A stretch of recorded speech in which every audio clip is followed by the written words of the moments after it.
Diz assim o texto: e entrando ele no barco, seus discípulos o seguiram. E eis que no mar se levantou uma tempestade tão grande que o barco era coberto pelas ondas. Ele, porém, estava dormindo. E os seus discípulos, aproximando-se, despertaram, dizendo: Senhor, salva-nos que perecemos. Ele disse: por que temeis, homens de pequena fé? Então ele se levantou, repreendeu o vento e o mar, e seguiu-se uma grande bonança. Você pode sentar em nome de Jesus. Estamos mediante ao texto que ele é bem conhecido. E como eu já falei com os irmãos, sexta-feira esse texto foi ministrado aqui, porém em Marcos capítulo 4. Eu preciso atentar algumas coisas com os irmãos acerca desse episódio. É o mesmo texto que relata em Marcos. Lucas também diz acerca desse texto, que é conhecido como Evangelho Sinótico, onde 3 escritores falam da mesma coisa, só que cada um fala de uma forma. Eu escolhi esse texto que está em Mateus pelos capítulos que antecedem. Se você for olhar a partir do capítulo 5 até o capítulo 7, que Mateus escreve, nós vamos ver que está acontecendo algo conhecido como o Sermão da Montanha, onde Jesus, aproveitando que uma grande multidão seguia para ver os seus milagres, para receber algo da parte de Deus, dele aproveitando que muita gente o vai seguir, muita gente vai atrás dele na ideia de receber algo, ele bota aquele povo tudo sentado e começa a ensinar. Jesus começa nesse Sermão da Montanha falar algumas coisas, e olha para mim, que esse Sermão da Montanha ele vai durar talvez o dia todo. Se você pegar para ler do capítulo 5 ao capítulo 7, mesmo sendo 3 capítulos, olha para cá, se você fizer uma leitura rápida, conseguiu entender o texto, acredito que você fará essa leitura entre 40 minutos a 1 hora. Talvez sendo ensinado, leva-se talvez de 3 a 4 horas. Porém, Jesus estava com uma grande multidão, e a comunicação não era tão fácil como nós usamos aqui. Não havia um microfone, conforme o Natan usa, para poder falar com você que me ouve. A comunicação é um pouco mais precária. Então, acredita-se que o Sermão da Montanha ele dura talvez o dia todo. Alguns estudiosos vão dizer que aqui talvez não é só um Sermão da Montanha, mas também é um seminário. Porque Jesus ele vai ensinar muitas coisas dentro desse texto aqui. Ele vai falar acerca da verdadeira felicidade. Ele, no Sermão da Montanha, ele vai dizer que tudo que está escrito pelos profetas vai se cumprir. Ele ensina acerca da oração, ele adverte acerca do divórcio, ele ensina sobre oferta. Ele fala que quando você for orar, entra para dentro do teu quarto secreto, tu ora. Ele vai ensinar aqui a oração que nós conhecemos como a oração universal, que é a oração do Pai Nosso.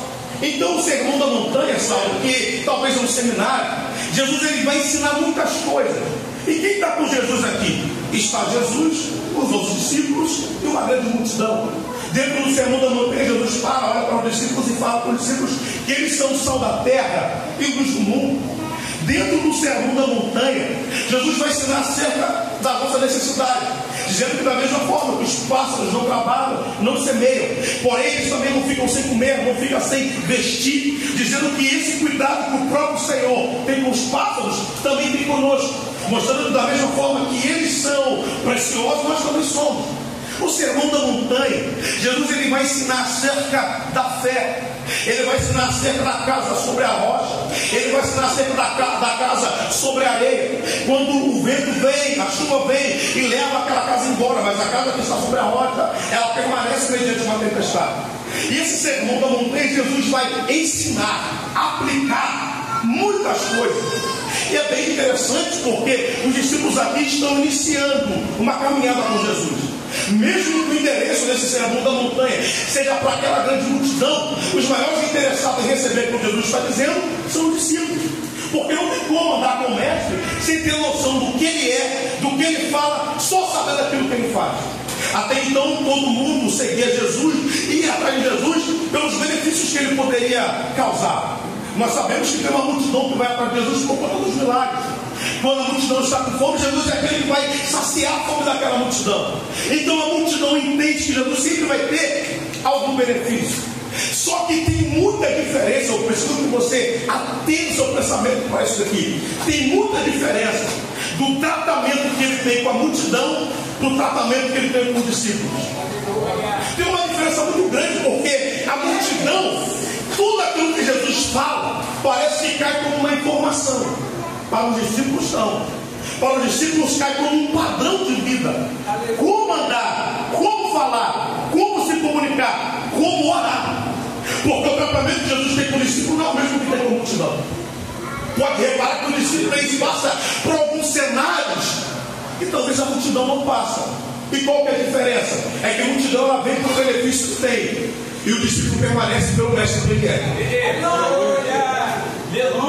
E qual que é a verdade do texto aqui? A verdade é que Jesus agora, passando o dia inteiro ensinando, dentro do sermão da montanha, onde ele ensina sobre oração, sobre jejum, sobre diversos temas que nós praticamos hoje, o texto fala que ele entra dentro do barco. Os seus discípulos vão acompanhar. Entrando dentro daquele barco, a ordem é: vamos atravessar para o outro lado. E até aqui os discípulos conhecem um Jesus que prega muito, que ensina muito. Até que os discípulos conhecem Jesus, aquele que cura o cego, que cura o coxo, Jesus que realiza muitos milagres. Até que os discípulos conhecem Jesus que transforma a água em vinho. Agora Jesus está dentro do barco com os discípulos. Nós sabemos que Jesus ele era 100% homem e é 100% Deus. Sendo 100% homem, todas as necessidades que nós temos, ele também tinha. Jesus agora, com o seu corpo físico cansado, entra dentro do barco com os discípulos e vai dormir. E os discípulos vão iniciar aquela travessia. E iniciando aquela travessia, o texto diz que de repente começa uma tempestade, aonde os ventos vão açoitar no mar, as ondas do mar vão começar a emergir no barco, e os discípulos vão ficar desesperados. Os discípulos vão ficar com medo. Até aqui nós entendemos que é uma natureza nossa. Quando a tempestade vem, quando o vento vem, quando as primeiras coisas que acontecem conosco é a sensação que tudo vai dar errado, é a sensação que tudo vai desandar, a sensação que nós temos mediante uma guerra. Mesmo que alguém aqui de cima fale que você tem que perseverar, você tem que orar, você tem que buscar, quando o vento açoita o teu barco em particular, parece que tudo aquilo que você ouviu aqui já não faz sentido. Parece que tudo aquilo que é pregado aqui no altar já não faz sentido. Olha para mim aqui. Os discípulos estão dentro do barco com Jesus. O vento vem, açoita o barco de um lado para o outro. O vento bate no barco de um lado para o outro. E sabe o que me assusta? Não é a ideia de ter uma tempestade no barco, porque isso é até então comum. Passar luta, tempestade, vendaval, até aí tudo bem. Nós que estamos aqui estamos fadados a viver momentos assim. Eu não desejo que ninguém viva, mas quem de nós que estamos aqui não está fadado a viver o dia da luta, dia da guerra, dia da tempestade? Todos nós que estamos aqui, seres humanos, até quem não está aqui dentro, talvez quem passa lá fora, todo mundo está fadado, condicionado a viver o dia da tempestade, a viver o dia da luta.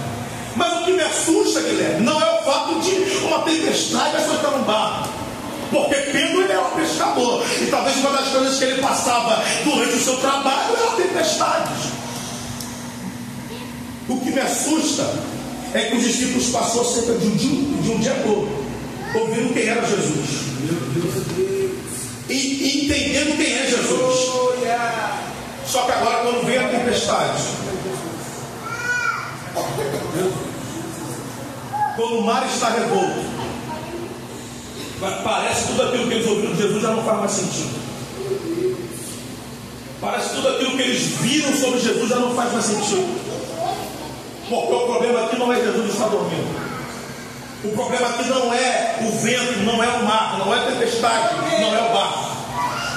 O problema é que são discípulos que já estão caminhando com Jesus há um tempo, mas esqueceram de fato quem Jesus era. E as lutas não aparecem em nossa vida para poder te matar, de te desestabilizar, não. Então, para que as lutas vêm? As lutas vêm para poder provar até que ponto você sabe sobre Jesus.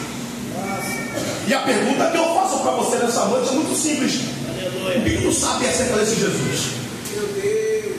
O que tu conhece acerca desse Jesus? Algumas pessoas vão levantar a mão e falar para Jesus pelo fato dele ter curado alguém. Algumas pessoas vão levantar a mão para Jesus, ele mudou a minha história. Eu andava pelo caminho errado, e Jesus mudou a minha vida, mudou a minha rata. Algumas pessoas vão dizer que conhece Jesus através da mensagem que verbalizamos nesse altar. Já reparou que todas as pessoas que conhecem Jesus sempre é por um fato que ele fez? Todas as vezes que a pergunta vem, quem é Jesus para você? Você vai atribuir alguma coisa que ele já fez por você. Você vai atribuir uma porta que estava fechada e ele abriu. Você vai atribuir uma doença que te assolou e ele curou. Você vai atribuir Jesus pelo fato de ter mudado a sua vida. Só que a grande verdade é que talvez nós nem sabemos quem é ele de fato. E portanto, o que revela se eu sei quem é ele ou não? É quando a tempestade vem. É quando a porta fecha. É quando tudo dá errado. É quando você vem para o culto de domingo na certeza, hoje é o dia que ele vai abrir a porta e de fato ele não abre. O que mostra que você sabe quem é Jesus é quando você vem gerando expectativa que o culto de domingo à noite é o culto que vai destravar, e talvez não destrava nada, permanece tudo travado. Aí tu está aqui frustrado dizendo que Jesus não estava aqui, que o culto não foi bom, né? Que os irmãos que pregou não estavam na visão, quem orou fez uma oração ruim, quem cantou mal, porque talvez você está esperando Jesus fazer alguma coisa, e olhe para mim e sabe qual é a grande verdade que eu preciso pregar para você? Talvez Jesus não vai fazer nada por você. Talvez você gerou muita expectativa para esse culto de noite, achando que hoje é o dia que tu vai receber a chave, a porta, o carro, a casa. Hoje é o dia que as coisas vão acontecer e talvez nada daquilo que você se organizou para receber, Jesus vai te entregar hoje. Sabe qual que é a grande verdade? Que às vezes a porta fechada vem para testar até onde você fala a minha nova de verdade. Porque não vamos no início do culto, e eu preciso que você entenda isso, porque ontem eu estava olhando Deus Jackson me deu essa palavra e dá pelo menos um louvor. E quando eu estava saindo, eu acho, do meu quarto para o banheiro, gritou no meu coração, e se ele não quiser fazer o vento cessar? Olha que até esse cantor ali, meu corpo arrepiou todinho, porque eu sei que eu lido com Deus que é espiritual.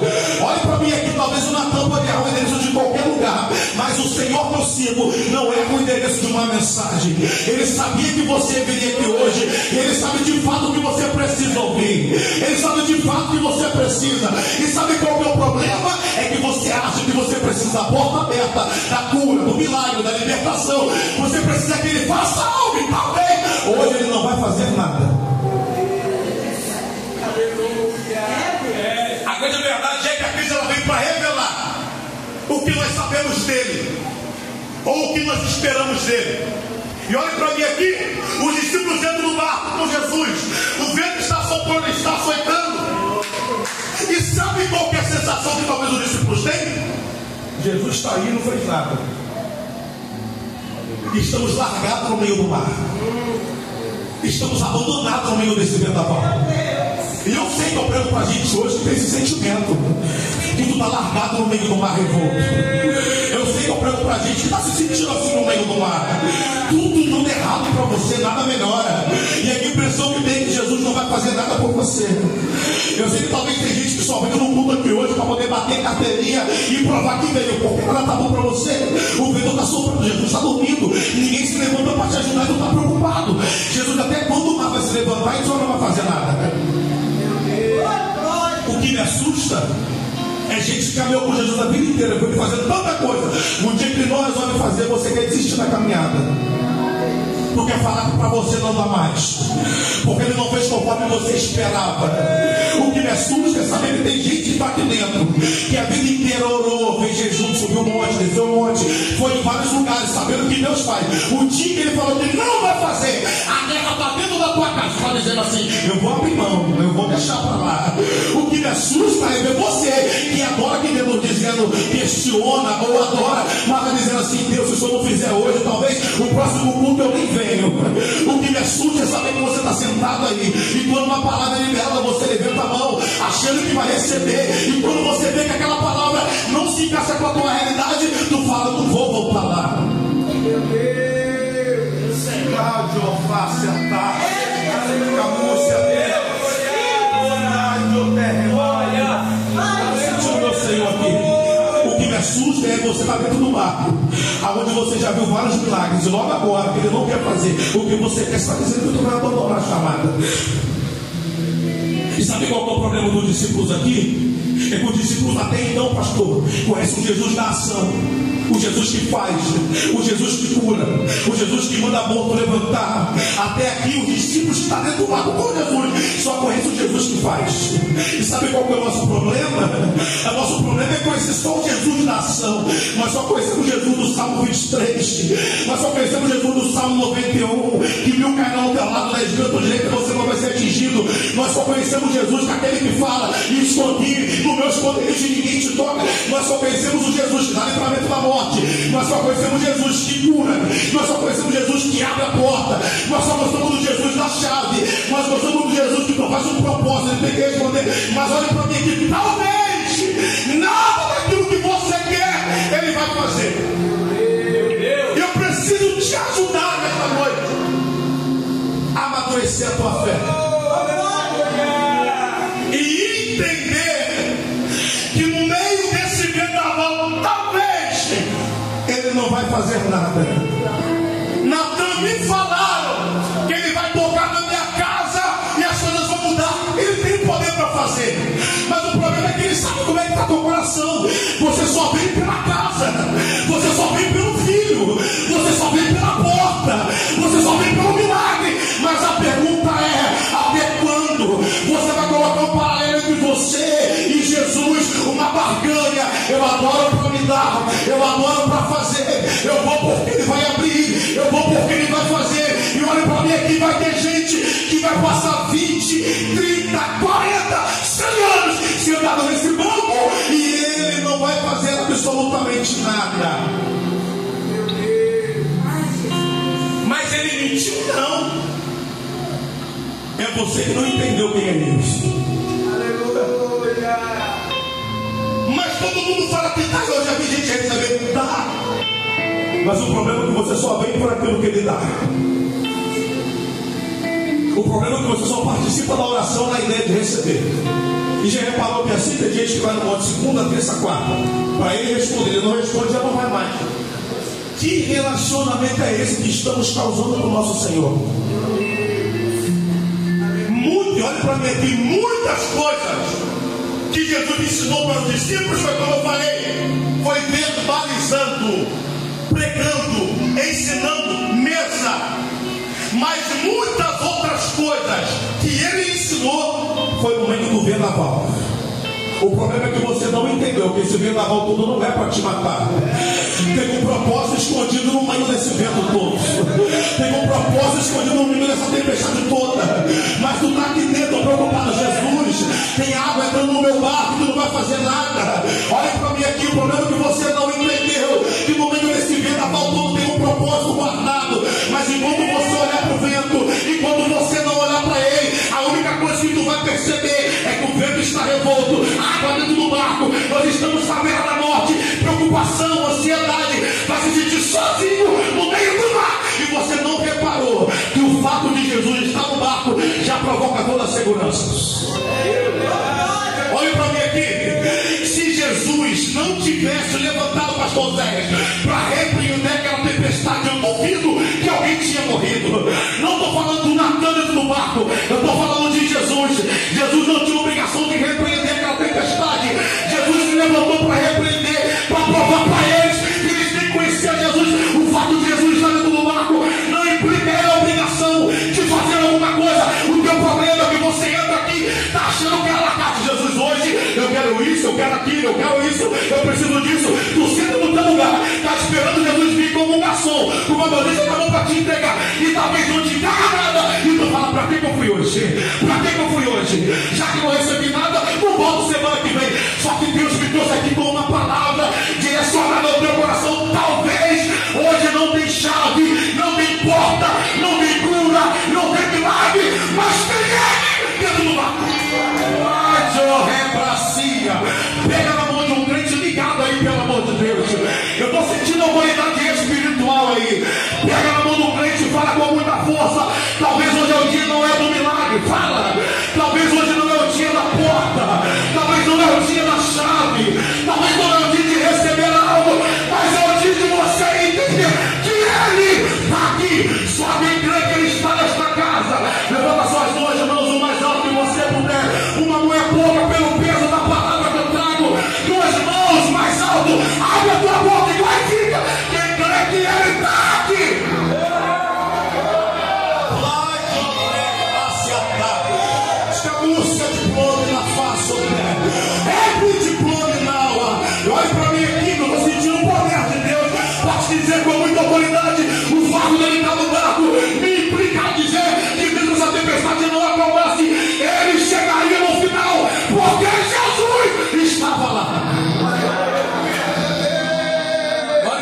aqui. Sabe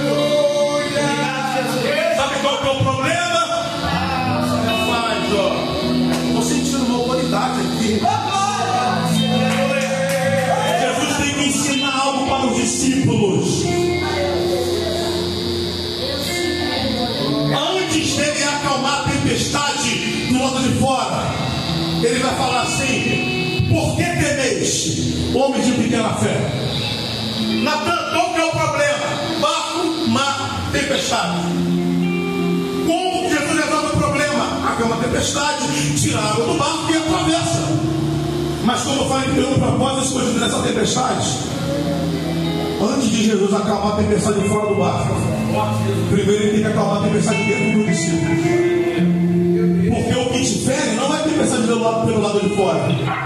O que te machuca é a tempestade do lado de dentro. E eu sei que eu prego pra gente aqui para viver esse tempo de tempestade do lado de dentro. A tempestade de fora tu já acostumou. O problema é a tempestade aqui dentro, onde ninguém vê, onde ninguém viu. E tu tá caminhando debaixo de choro. Tu tá caminhando gritando, gemendo, se arrastando. E tu tá dizendo: Deus, até quando? Deus, até quando? Mas Jesus, você precisa entender alguma coisa. Jesus estava dentro do barco. O que ele está dizendo? O fato da minha presença estar dentro do barco já lhe garante segurança. O problema é que você só quer o Jesus que faz, você não quer o Jesus companheiro. Bota para mim aqui o Salmo 124 e olha para mim aqui. Eu preciso te apresentar nessa noite que mesmo ele não fazendo nada, ele não pula fora do teu barco. Porque as pessoas, quando a tempestade vem, elas pulam fora do teu barco. Os amigos, quando a tempestade vem, pula fora do teu barco. A família, quando a tempestade vem, pula fora do teu barco. Mas Jesus não. Ele está dizendo assim: sopra vento, pode balançar o barco, mas do teu barco eu não saio. Olha Salmo 124, versículo 1. Salmo 124, versículo 1 e 2. Se não for ao Senhor que esteve ao nosso lado, ora diga a Israel. Quando o texto fala de um Senhor que está ao lado, não fala de um Senhor protetor, não fala de um Senhor que abre porta, não fala de um Senhor que faz milagre, mas fala de um Senhor companheiro. E a pergunta que eu faço para você para caminhar no final: quando é que ele te abandonou? Quando é que ele te abandonou? E você nem merece tanto assim. Quando é que ele soltou a tua mão?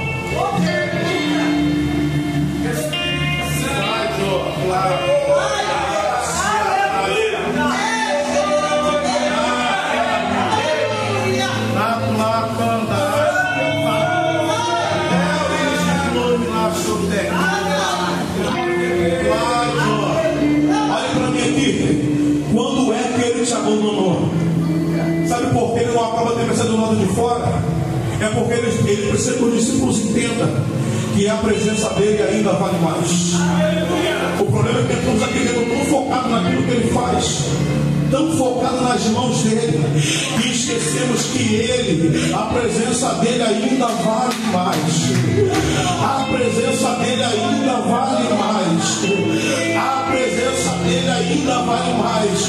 O que me assusta é gente que está aqui dentro, mas está igual girafa, o corpo aqui dentro, a cabeça lá fora, não entendeu que ele está aqui, que a presença dele ainda vale mais. Talvez a porta não vai se abrir, mas a presença dele ainda vale mais. Talvez a cura não vai chegar, mas a presença dele ainda vale mais. Ele é o teu amigo que não te abandona quando as pessoas te abandonam. Eu sei que eu prego pra gente aqui que carrega trauma de abandono, que carrega peso por conta que vieram as costas para você.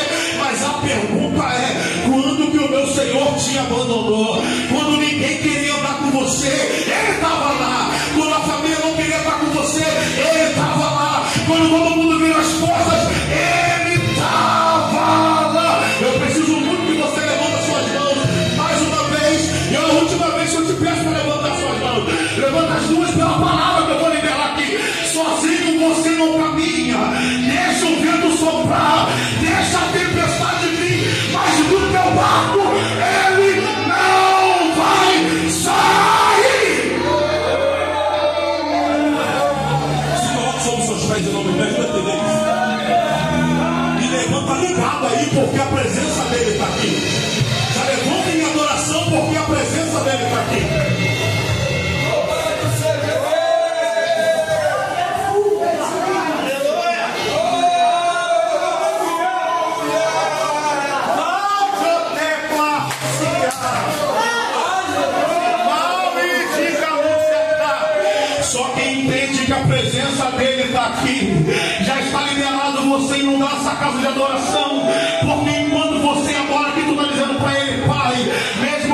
porta não se abra hoje, eu permaneço adorando.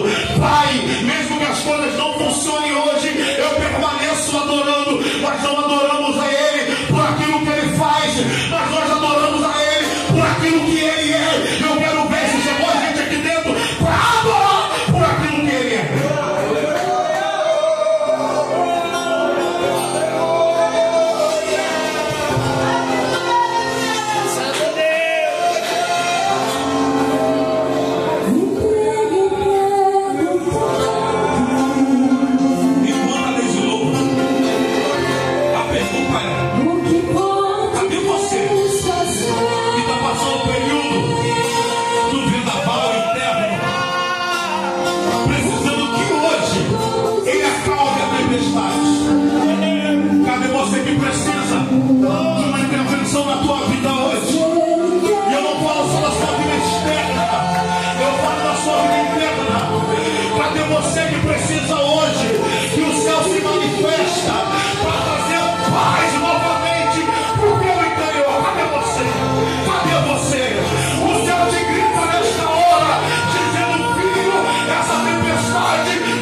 E se talvez ele não acalmar sua alma hoje, vai ser mais uma noite chorando, mais uma crise de ansiedade, mais uma crise de depressão. O Senhor grita o teu nome nesta hora. Quebra essa vergonha de vir aqui e corre neste altar. O Senhor homem de face a tá. Cadê você, minha filha? Cadê você, meu filho? O Senhor não erra o endereço da mensagem. Vem chorando, mas vem quebrado, mas vem. Ele precisa acalmar a tempestade do lado de dentro.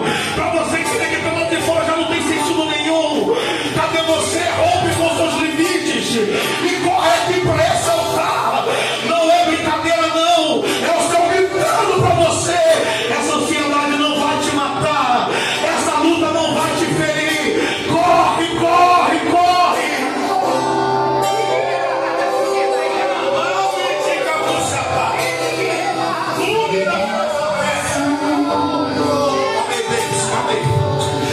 Faz soltar que a música tá. O dia que Deus me falou que essa mensagem eu pegaria aqui. Mal e de glória se eu olhei para Deus ali. Fala mal e de camurça. Olha para cá ligado. E Deus começou a falar comigo. Que às vezes o que falta não é só acalmar a tempestade. Clama e faz de terra. Às vezes o que falta não é só ele fazer algo desse. Não, porque quem está sofrendo é os discípulos. Imagina o pensamento dos discípulos deles. Logo eu que faço tanto para o Senhor. Logo eu que estou sempre disposto a fazer. Logo no meu barco que a tempestade vem. Logo na minha casa que a tempestade vem. E Deus falou comigo, Natan.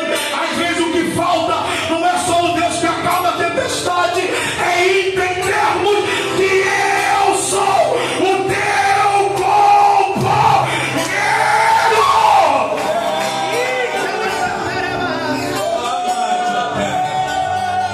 Assim diz o Senhor para ti. A luz se passa. Quando tu soltei a tua mão,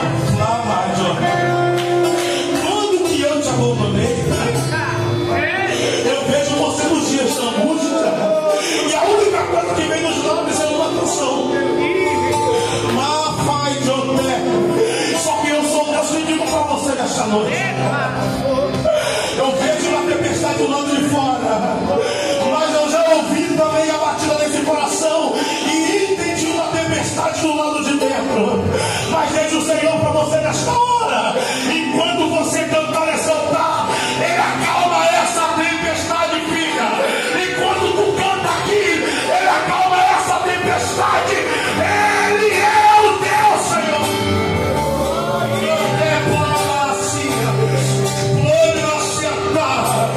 Deus não ungiu cabeça errada. Eu preciso repetir isso daqui. Deus chamou você sabendo as tempestades que você iria enfrentar. E quando eu falei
sua alma. Tudo aquilo que tem tirado a tua paz, tudo aquilo que tem roubado a sua alegria, tudo aquilo que tem colocado em xeque a tua fé, o meu Jesus, que tem controle absoluto sobre tudo e sobre todas as coisas. Glória a Deus. Ele se levanta para acalmar esta tempestade que está dentro de você e te diz assim: você voltará a ter paz na tua alma. Mesmo em meio às tempestades, a paz será absoluta dentro de você. Receba em nome de Jesus aquilo que teu pai não pode lhe dar, aquilo que a tua mãe não pode lhe dar, aquilo que os teus filhos não podem lhe dar, aquilo que o teu esposo ou esposa não pode lhe dar. Somente Jesus, aleluia, pode te dar. E Ele está colocando agora dentro de você, na tua alma, acalmando esta aflição, acalmando esta dor, acalmando esse desespero e dizendo para você: filho, filha, jamais saí do barco e jamais sairei do barco da sua vida.